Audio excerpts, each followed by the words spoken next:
Müharibə yaxınlaşır, Xamenei şəhid olmağı gözə alıb. İran ABŞ-ın hərbi hücumlarının qaçılmaz olduğu ehtimalı ilə fəaliyyət göstərir. Axar az xəbər verir ki, bu barədə New York Times məlumat yayıb. Məlumata görə Tehran silahlı qüvvələrini yüksək hazırlıq vəziyyətinə gətirib və şiddətli müqavimət planlaşdırır.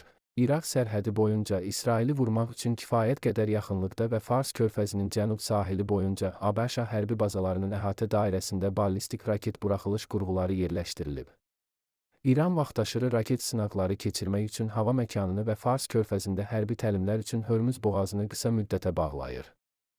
Nəşr qeyd edib ki, dini lider Əli Xamenei müharibə vəziyyətində xüsusi polis qüvvələrinin, kəşfiyyat agentlərinin və mülki geyimli bəsic milis batalyonlarının böyük şəhərlərin küçələrinə yerləşdiriləcəyi barədə göstərişlər verib.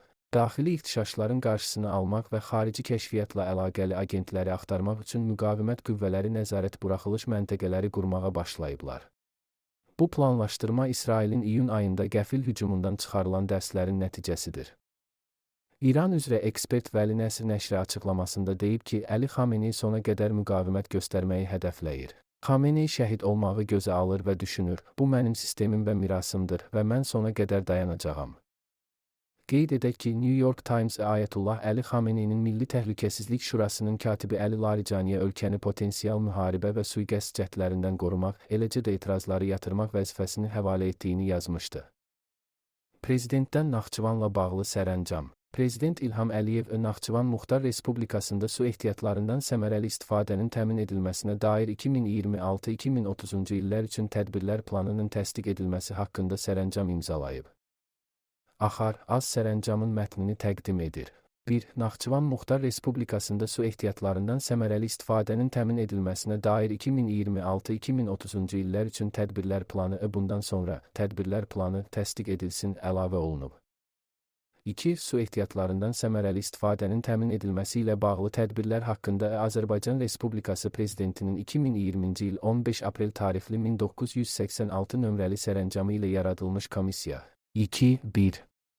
Naxçıvan Muxtar Respublikasında Azərbaycan Respublikası Prezidentinin səlahiyyətli nümayəndəliyinin təklifləri əsasında tədbirlər planının birinci hissəsində nəzərdə tutulan tədbirlər üzrə icra ediləcək layihələrin siyahısını bir ay müddətində müəyyən etsin. 2.2. Tədbirlər planında nəzərdə tutulmuş tədbirlərin əlaqələndirilməsi məsələlərini həll etsin. 3. Azərbaycan Respublikasının Nazirlər Kabineti və Naxçıvan Muxtar Respublikasında Azərbaycan Respublikası Prezidentinin səlahiyyətli nümayəndəliyi bu sərəncamdan irəli gələn məsələləri həll etsinlər. 4. Azərbaycan Dövlət Su Ehtiyatları Agentliyi tədbirlər planında nəzərdə tutulmuş tədbirlərin icrasının gedişi barədə ildə bir dəfə Azərbaycan Respublikasının Prezidentinə məlumat versin. 5. Azərbaycan Respublikasının Maliyyə Nazirliyi, Azərbaycan Respublikasının İqtisadiyyat Nazirliyi və Naxçıvan Muxtar Respublikasının Nazirlər Kabineti tədbirlər planında nəzərdə tutulmuş tədbirlərin cari ildə və növbəti illərdə maliyyələşdirilməsi üçün aidiyyəti üzrə zəruri tədbirlər görsünlər.